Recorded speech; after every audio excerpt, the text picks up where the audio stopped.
El 1 de noviembre de 1700 muere sin descendencia el rey español Carlos II, el hechizado, dejando la corona de España al francés Felipe d'Anjou, que reinará como Felipe V, el primer Borbón en España. Esta decisión provoca el inicio de la Guerra Civil Española, conocida como Guerra de Sucesión, dividida en dos grupos: los partidarios de Felipe d'Anjou y los del archiduque Carlos de Austria. La corona española entonces es un bocado apetitoso por las muchas colonias y derechos que aún conserva de la aventura en la colonización de América, y de un lado se firma la Alianza de la Haya entre Inglaterra, Holanda, Austria, Saboya y Portugal, que tratan a toda costa de impedir la concentración de poder que supone que Francia sea aliada de España y que el Borbón reine. El 3 de agosto de 1704, una flota anglo-holandesa al mando del almirante Rooke, que había sido rechazada anteriormente en su pretensión de tomar Cádiz, llega al Peñón de Gibraltar.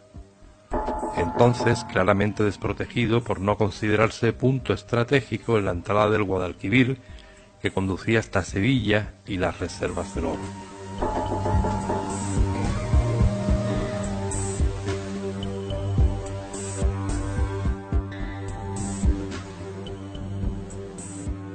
Con anterioridad habían existido otros intentos en tomar Cádiz, como un control estratégico en la entrada del río, y de todos los barcos procedentes de América, y lógicamente sus cargas y tesoros, por las que vivía obsesionada la corona británica. Los ingleses instan la rendición en nombre del archiduque Carlos III de Austria, candidato a la corona española, pretensión que es rechazada por cuanto la guarnición era leal a Felipe V de Borbón, el heredero legítimo a la corona. Gibraltar, entonces al mando del intendente Diego Salinas y 100 milicianos sin instrucción alguna, 120 cañones de los que la mayoría estaban en desuso y tenían más de un siglo, soportó durante 5 horas el cañoneo de la flota, fuerza naval absolutamente importante compuesta de 900 cañones que en 5 horas arroja 3.600 disparos, desde las 5 de la madrugada hasta las 10 de la mañana. Finalmente, cuando se rinde, lo hace ante el pabellón español que portaba Rooke, en nombre del archiduque Carlos, y con la promesa de que ondeará la bandera española, promesa que al día siguiente se rompe elevando la bandera inglesa y tomando la plaza en nombre de la reina Ana de Inglaterra. Las tropas de asalto entonces se entregan al asesinato, violación, rapiña y saqueo, y la población que pudo huir se refugia en la ermita cercana de San Roque, situada en un montículo a 7 kilómetros de Gibraltar, donde se establece y recupera del éxodo doloroso, y con los años le es otorgada por la corona el reconocimiento al nombre de su ciudad, como un recuerdo a las generaciones venideras: Ciudad de San Roque, donde reside la de Gibraltar, guardando incluso hoy en el ayuntamiento las llaves primitivas de la roca y su estandarte y archivos. 7.000 personas, mujeres, niños y milicianos, supervivientes a un verdadero ataque pirata, iniciaron un éxodo doloroso esa triste mañana. Este acto, considerado como verdadero acto de piratería y rapiña, no solo por los españoles, sino incluso por personajes insignes británicos como el político liberal John Bright, que en 1862 denunciaba: su apropiación fue contraria a todas las leyes de la moral y el honor. El hispanista escocés Atkinson, en 1954, declaró que la toma de Gibraltar fue un acto de piratería. O incluso el reputado historiador de fama internacional Arnold Toynbee, en 1966, rechazaba el sentido de la colonia gibraltareña. Pero es la propia Enciclopedia Británica, en sus ediciones hasta primeros del siglo XX, quien define Gibraltar como algo realmente vergonzante en la memoria de Inglaterra, y su toma más propia de piratas que de caballeros con honores militares. Como quiera, la historia siguió, y hoy, con la amnesia de los siglos, Ruk y el asalto de Gibraltar se considera un pasaje glorioso y una batalla épica, especialmente en la colonia de Reino Unido. 10 años después termina la Guerra de Sucesión con la Paz de Utrecht. El Tratado de Utrecht, redactado entre Francia e Inglaterra en 1713, y España lo firma como única salida a la paz, estando obligadas a ceder, además de otros derechos sobre América y el comercio, Gibraltar y Menorca.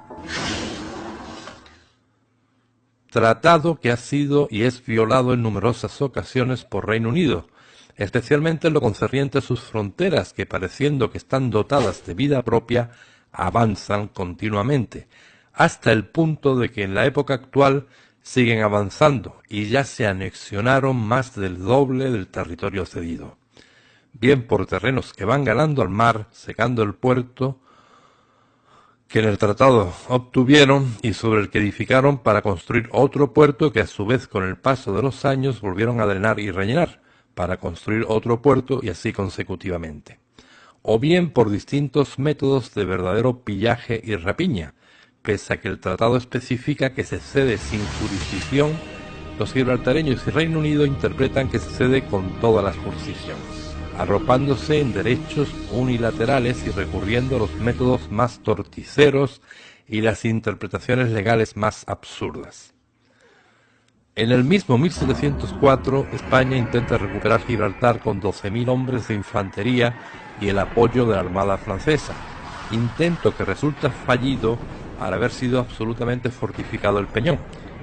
Los distintos intentos de asalto y recuperar Gibraltar ocupan buena parte del siglo XVIII, tanto por métodos militares como diplomáticos, lapsus de tiempo en que los ejércitos británicos se ocupan de fortificar la roca hasta el paroxismo y situar la mayor colección de artillería que se haya visto nunca, oralando una compleja conexión de túneles en la roca, haciendo del peñón una verdadera fortaleza compleja que incluso llevó a un célebre general español a concluir que Gibraltar por tierra era inexpugnable. Se calcula que en los principales 3 grandes asedios ocurridos en el siglo XVIII, las bajas españolas pudieron ser de 50.000 soldados y 50 navíos. En el Museo Militar de Madrid se pueden comprobar planos y diseños de artilugios empleados en los asedios completamente extraños y barrocos, como barcazas sin fondo destinadas a evitar las peligrosas bombas incendiarias con que defendían las tropas británicas. Y nunca ha conocido el ejército español mayores derrotas que en los distintos intentos de recuperar Gibraltar. Es un pasaje de nuestra historia absolutamente vergonzante que parece que hay cierto empeño en censurar.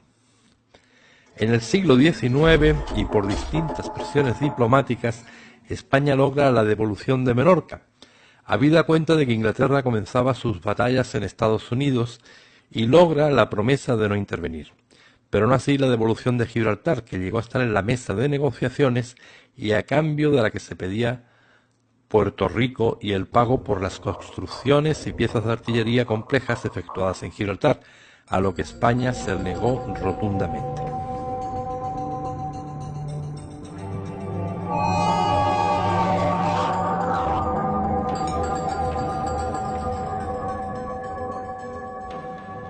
Es el siglo XIX. Ahora han cambiado nuestros aliados y Francia es la enemiga de España. Con la invasión napoleónica, Inglaterra y España son aliados. El aliado tradicional es nuestro enemigo, circunstancia que aprovechan los ingleses y bajo pretexto de que si llegaran a caer en manos napoleónicas las fortalezas de Santa Bárbara y San Felipe, a pie del Peñón, son desmanteladas. Verdadero dolor de cabeza de un Gibraltar sitiado y en el siglo XIX.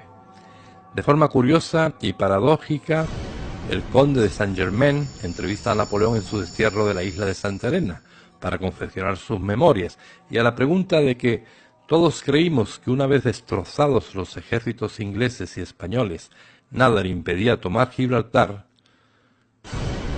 Napoleón respondió: Gibraltar en 1000 años habría sido tan estúpido. Gibraltar es una herida abierta y sin curar en el orgullo de los españoles. Tomarla habría sido eliminar esta herida y hermanar a los españoles con los ingleses. Con las fortalezas españolas desmanteladas por miedo a Napoleón, llega un periodo de calma que ve nacer en la llamada línea de contravalación militar, un periodo de paz en el que los campamentos de soldados da lugar al origen de la población de la línea de la Concepción. Toma el nombre de las construcciones militares y la patrona de la Virgen Inmaculada.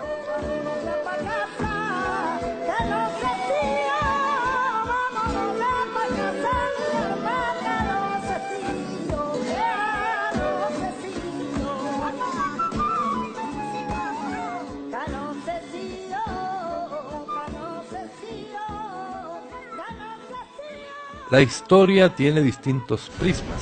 Para los británicos y especialmente los habitantes de la colonia de Gibraltar, pese a que se conservan capitulaciones y documentos, Gibraltar simplemente fue el pago por la intervención de Inglaterra en nuestro conflicto. La amnesia del paso de los siglos ha diseñado la historia a su modo, y de la misma curiosa manera que, por ejemplo, el corsario Drake, verdadera pesadilla de los navíos españoles, en el siglo XVI, en España, se contempla en la historia como uno de los mayores piratas. Para la historia de Inglaterra es uno de los mayores héroes nacionales, Sir Francis Drake. De este modo, el asalto de Gibraltar en 1704 ha pasado de ser considerado como un acto vergonzante de piratería por los propios ingleses a ser en el siglo XXI una página heroica, y los originales 100 milicianos españoles, con la lupa de los siglos, convertidos en miles, las violaciones y saqueos en leyendas malintencionadas, y el polémico capítulo 10 del Tratado de Utrecht, que veremos más adelante, algo absolutamente interpretativo al antojo de la colonia británica. El primer ayuntamiento de la línea de la Concepción se constituye en 1867, y hasta entonces dependía del ayuntamiento de San Roque. Poco a poco la ciudad fue creciendo, permeabilizando su vida con la de la colonia vecina. Es un extenso periodo de paz donde ambas poblaciones crecen como en un invernadero, pero de forma independiente. Gibraltar a la sombra del Imperio Británico y siempre salvando las diferencias con España. Los trabajadores españoles no podrán pernoctar en la colonia hasta bien entrado 1982. Durante la Segunda Guerra Mundial, España trata de conservar su neutralidad, habida cuenta que se trata de recuperar de la guerra civil, que termina con la llegada de Franco a la jefatura del Estado.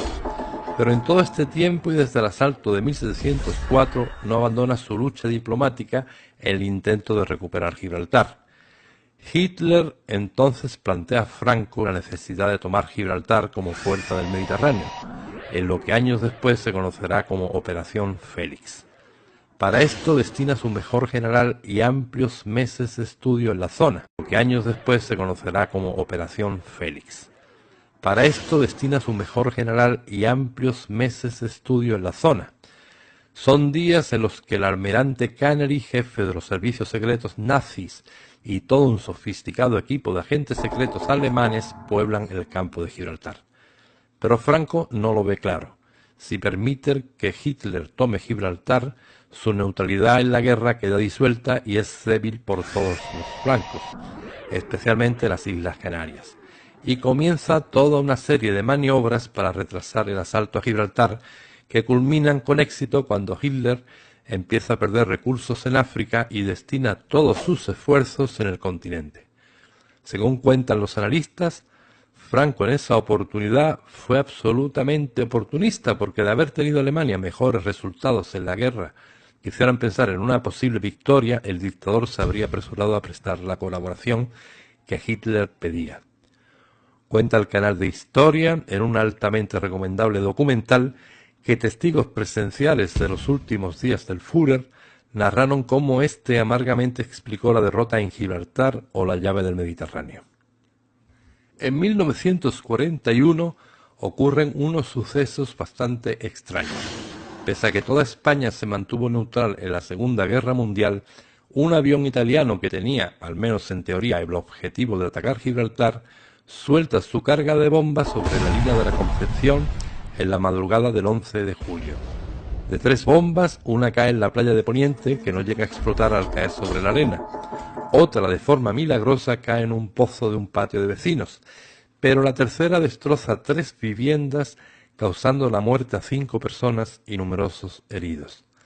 Las autoridades españolas inmediatamente pusieron una enérgica protesta ante el gobierno de Mussolini, y la respuesta fue que al estar unidas en la línea de Gibraltar desde el aire parecían la misma población. Pero en la madrugada de los días 13, 14 y 15, el mismo SM-82 de la aviación italiana volvió a aparecer en la bahía de Algeciras, siendo esta vez recibido con fuego antiaéreo y dejando caer sus bombas en la zona de campamento. Al finalizar la guerra se acordó una indemnización a las víctimas por parte del gobierno italiano de $250.000, dinero que nunca llegó porque alegaron los italianos un balance negativo en la ayuda que Italia brindó a Franco durante la Guerra Civil Española. En 1969, los habitantes de la línea de nuevo viven unos sucesos bastante extraños con la aviación, en esta ocasión británica, que paraliza la vida de la ciudad durante una semana y que inmediatamente son sometidos a la censura de prensa y no se llegan a conocer en toda España.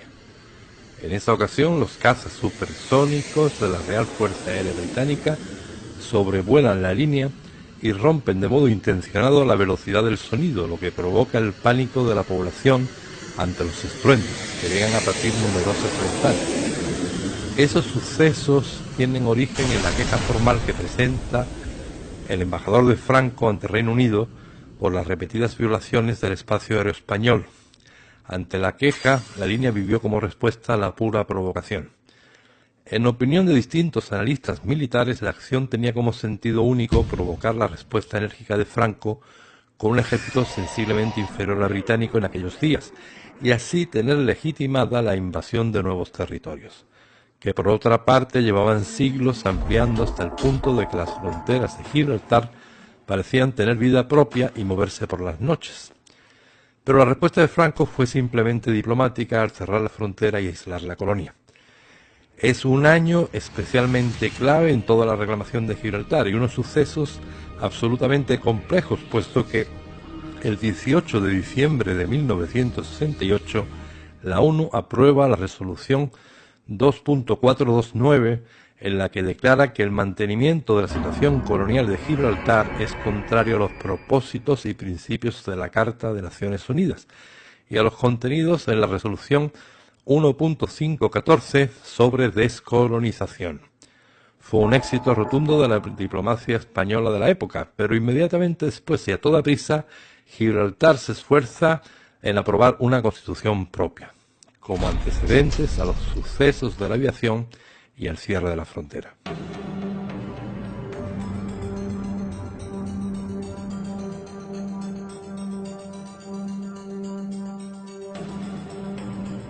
El cierre de la frontera afectó de modo absolutamente grave a las dos partes, tanto al campo de Gibraltar como a la propia colonia, y los 5.000 trabajadores de la línea que por aquel entonces trabajaban en Gibraltar.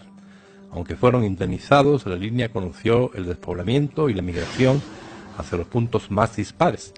Por otra parte, la colonia de Gibraltar necesitó importar mano de obra de Marruecos y de un modo idéntico cayó en una depresión económica. Quienes la conocieron en esos días aseguran que parecía una prolongación más del norte de África.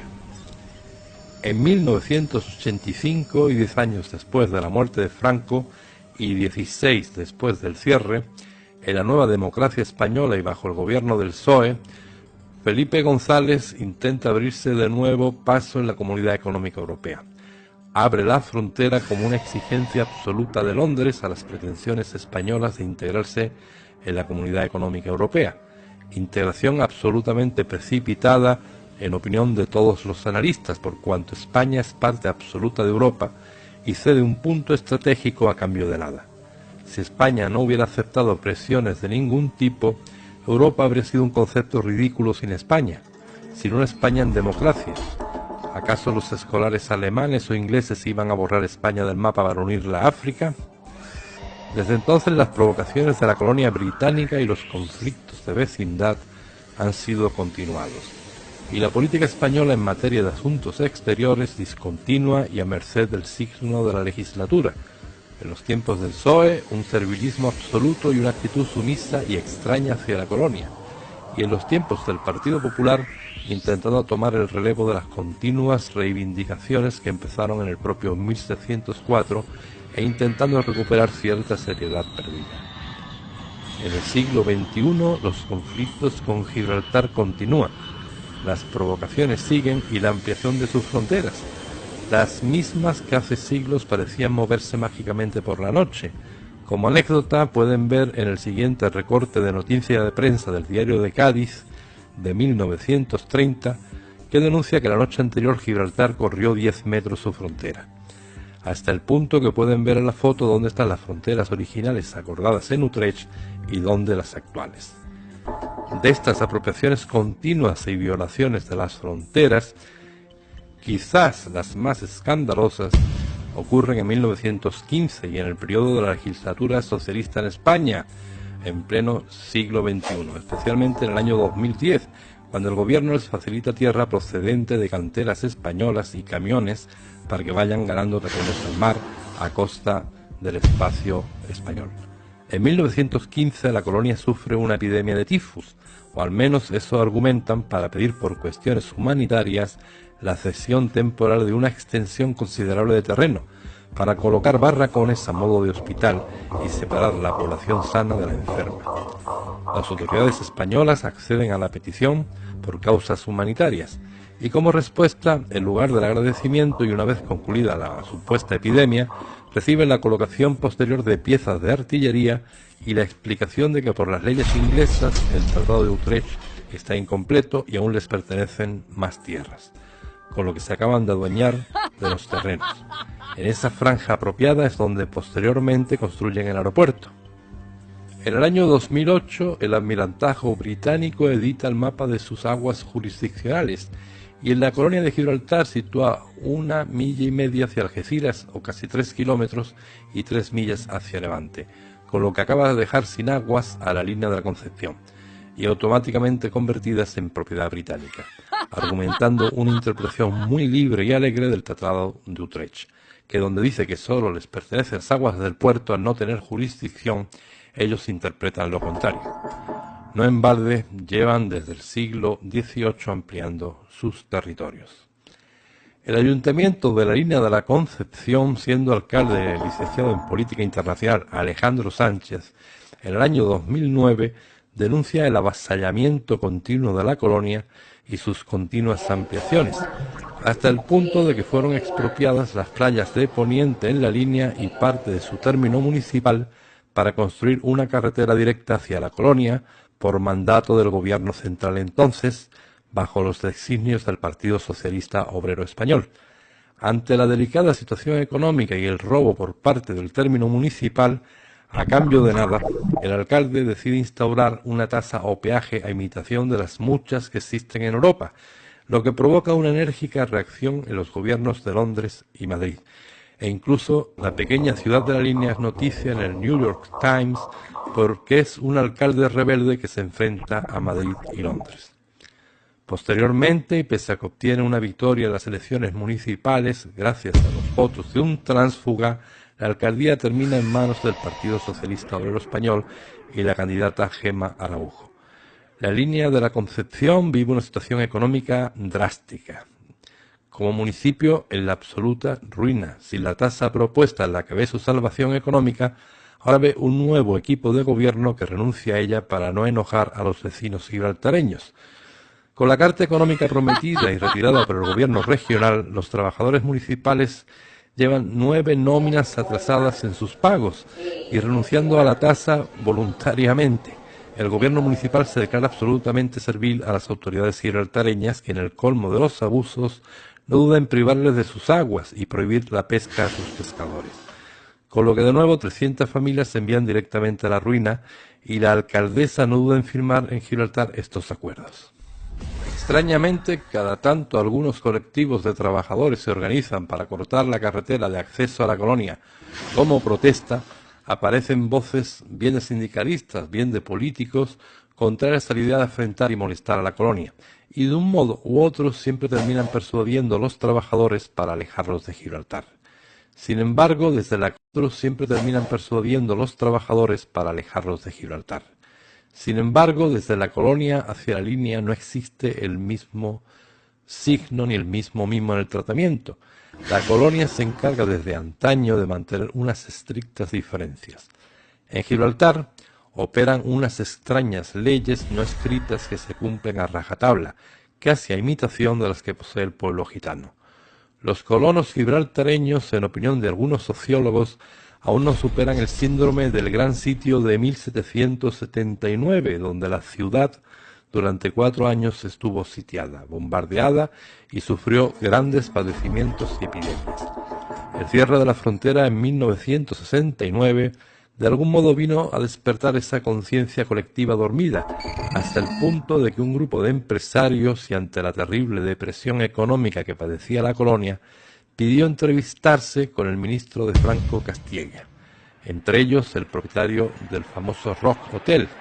A su regreso a la colonia fueron linchados por una muchedumbre enloquecida que los acusaba de traidores y mostrar debilidad, llegando a arrojar a algunos gasolina prendida. Perdieron sus propiedades y tuvieron que exilarse. Hay quien opina y quiere ver la mano del Foreign Office en esos sucesos, contra el grupo conocido como los Palomos o The Doves. Según esas leyes no escritas, siempre los trabajos mejores o de calidad son primero para los gibraltareños, y los linenses solo pueden desempeñar trabajos no cualificados, peones, limpiadoras, etc. De igual modo, los turistas procedentes de cruceros que visitan Gibraltar, cuando se interesan por conocer la España al otro lado de la frontera, inmediatamente son desaconsejados por una amplia serie de mentiras alarmando sobre delincuentes y enfermedades que transmite el agua. Pero extrañamente opera una doble moral. De un lado, las antipatías hacia España son frecuentes, pero el 70% de la población, políticos incluidos, poseen propiedades en la línea o en sus urbanizaciones. Gibraltar, con un censo de 30.000 habitantes, tiene un censo mercantil de 80.000 sociedades, la naturaleza de paraíso fiscal y una renta per cápita que supera a los habitantes del Reino Unido y duplica la de los linenses, gracias a que viola casi 100 normas de la Unión Europea sobre banca, comercio e industria, y la legislación laboral absolutamente precaria, habiendo sido sancionada recientemente por la Unión Europea por la prohibición manifiesta y persecución a que los trabajadores constituyan comités de empresa. El gobierno socialista dotó de líneas telefónicas excepcionales de alta velocidad para los casinos online que Gibraltar posee, casas de apuestas, etc. Líneas que, por ejemplo, no benefician al campo de Gibraltar, y una de sus fuentes principales de ingresos en Gibraltar es la conocida como bunkering o repostaje de grandes mercantes, ocurriendo el cinismo de que aparcan los grandes mercantes en aguas de la bahía y ellos hacen el negocio. Motivo por el que, entre otras cosas, están polarizados con el dominio actual de unas aguas que no le corresponden. Durante la legislatura anterior del Partido Socialista, los abusos cometidos por la policía del Peñón llegaron a ser escandalosos. Desde una ciudadana española muerta en extrañas circunstancias mientras estaba detenida en las dependencias policiales en Gibraltar, o incluso 2 guardias civiles que ejercían la vigilancia de aguas en la bahía de Algeciras que fueron asaltados, detenidos y conducidos a los calabozos. E incluso la policía gibraltareña llegó a allanar una vivienda en San Roque y otra en la línea de la Concepción. El máximo grado de confusión llega cuando los marines británicos, en maniobras, dijeron confundirse y desembarcaron con toda su parafernalia militar en las playas de la línea. La Junta de Andalucía ha elevado varias y tímidas quejas en el sentido de nuevas y repetidas violaciones del espacio aéreo español y el estruendo sonoro de los cazas ingleses. Aunque en esta ocasión no rompen la barrera del sonido, las continuas provocaciones por parte de la colonia inglesa no las acierta nadie a explicar, a no ser que sean en continuas ampliaciones de su territorio. Como dice el alcalde de Algeciras, de seguir a este ritmo, en poco tiempo se plantan en Algeciras. Los acosos y molestias a los pesqueros de Algeciras y la línea son continuas, alegando leyes gibraltareñas sobre protección del fondo marino. Pero llega a ser un sarcasmo cuando de cuando en Gibraltar se hospeda algún submarino nuclear, o incluso sigue practicando su expansión a costa de rellenar el mar y secarlo. Nada pues más dañino para el fondo marino que volcar enormes planchas de cemento. Los pesqueros son molestados por pescar en aguas en las que vienen haciéndolo durante generaciones, sin que tengan culpa de que los colonos gibraltareños decidan ampliar sus fronteras.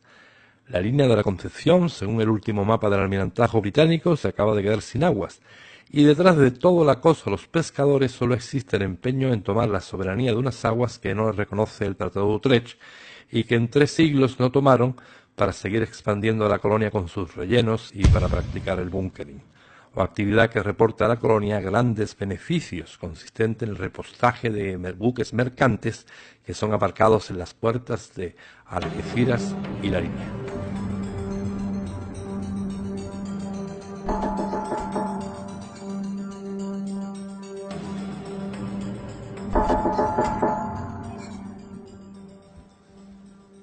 En esta encrucijada y tortura, como si fuera una maldición, se sitúa la población de la Línea de la Concepción, con las molestias permanentes de ser ciudad frontera con una de las colonias más conflictivas y sin ninguna de sus ventajas, especialmente cuando las autoridades vecinas solo tienen un raro y peculiar empeño en humillar, casi rozando el sadismo.